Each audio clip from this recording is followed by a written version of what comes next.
حضرت ابو ہریرہ رضی اللہ تعالیٰ عنہ فرماتے ہیں، بعض روایات میں ہے کہ یہ رسول اللہ صلی اللہ علیہ وسلم کا فرمان ہے، اور ایک دوسری روایت میں حضرت ابو ہریرہ رضی اللہ تعالیٰ عنہ کا فرمان ہے۔ فرماتے ہیں من وجد ساعتا فلم یضح فلا یقربن مصلانا،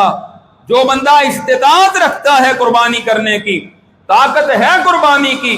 اور پھر بھی وہ قربانی نہیں کرتا، وہ ہماری عیدگاہ کے قریب بھی نہ پھٹکے، قریب بھی نہ آئے۔ مطلب اس کا یہ نہیں کہ عید پڑھنے سے اس کو روکا گیا ہے، مطلب اس کا یہ ہے کہ اس کو تاکید کی گئی ہے، عید پڑھنی ہے تو قربانی بھی ضرور کر۔ اس لیے مسلمانوں کو چاہیے کہ عید سے پہلے قربانی کا اہتمام کریں، یعنی قربانیاں خریدنے کا، قربانیوں کے لیے پیسہ جمع کرنے کا اہتمام کیا جائے، تاکہ اس سنت پر اور رسول اللہ صلی اللہ علیہ وسلم کے اس طریقے پر عمل کیا جائے۔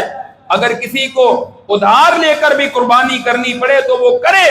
بعد میں اگر ادائیگی کا انتظام ہو سکتا ہے۔ اسی طرح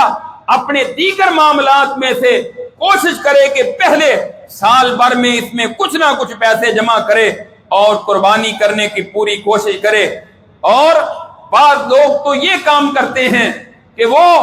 عید پر شاپنگ لاکھوں روپے کی کر لیتے ہیں، اپنے بچیوں کے لیے، اپنے گھر والوں کے لیے، اور قربانی کی باری آتی ہے تو اپنے آپ کو سب سے بڑا مسکین اور غریب ظاہر کر کے قربانی سے جان چھڑانے کی کوشش کرتے ہیں۔